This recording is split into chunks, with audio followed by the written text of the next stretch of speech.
Advanced queries. In this video, I'm going to take you through how we can create some advanced queries. I'm going to show this in our journal module. So clicking on the journal icon, and across on your toolbar we click on the query button. Now in a previous video I showed you how to do the search forms. In this video we're going to learn the advanced query. So clicking on the advanced query button, we're now taken through to our query editor. This is a very powerful tool.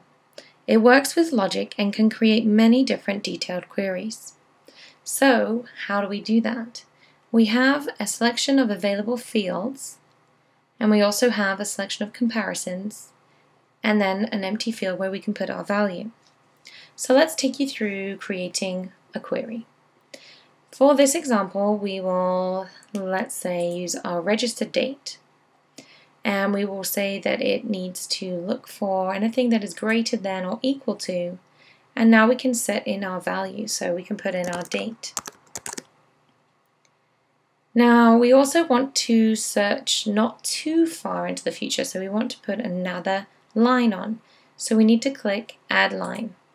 This brings us down, and we can add a new field. So I'm going to put the registered date again, and we can now select a new comparison.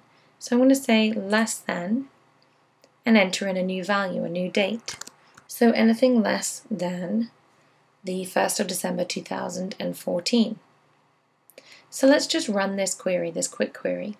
So we can click on the button in the right corner, Query, and it has run that query for us. So it's brought through basically those two date ranges. Let's go back in. So clicking on our query button and advanced query. You'll notice that it's blank. We're starting from scratch again. Let's say you really know that you're going to be using a certain query over and over again, and you don't want to have to keep adding in these fields and comparisons.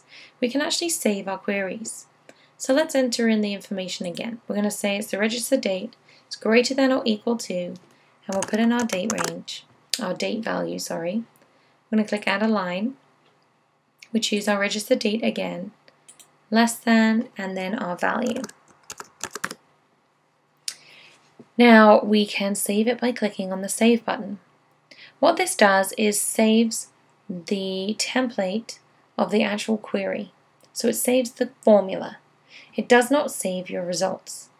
So let's click on Save, and then you can call it whatever you want to. So we'll say Query 1, and we're just going to save it quickly to the desktop, but you can save that wherever you wish. And then we can run the query. Now how do we bring that, that query formula back again? Let's click on the query button and advanced query, and you'll see it's blank again. We need to now select the load button. So clicking on load, it will take you to where you can find your query. So I'm on my desktop and there's my query 1. So we just simply open this query, and you'll see that the exact same fields and comparisons have come through. So we can either just query this again, or we can actually modify this data. So if you're on the line item, you can actually change the information. If you want to get onto another line, remember you must always click Add a Line. So let's add some information. Let's put that the currency is going to need to be equal to, and let's put in US dollars. Then we can select Query again, or we can even save this query as well as a new query. So let's do that. Query 2, and save. Let's run the query. You'll see now that we've got those dates in here, but we've also got everything that's just US dollars. So let's go into the query again, advanced query, and let's load our query number 2. Exactly the same as query number 1. And let's say we want to add something to this as well. So we've been using AND. So the query must meet all of this criteria. Let's add a line and select all. And let's say, for example, that we want currency to be equal to Canadian dollars. So the OR means it will search any of the criteria between the US dollars and or the Canadian.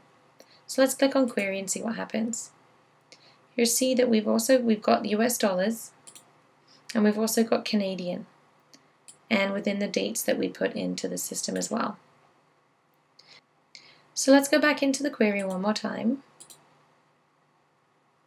and just do a recap. So we can enter in our fields, we can put in our comparisons, we can modify those if we're still selected on that line item, we can enter in our values. You must click on add a line, this will make it and, we can change that to or and accept, and we can then run our queries, or we can save them as templates just of the formula, not for the results, and then we can also reload those and run those queries. So this is how you perform your advanced queries.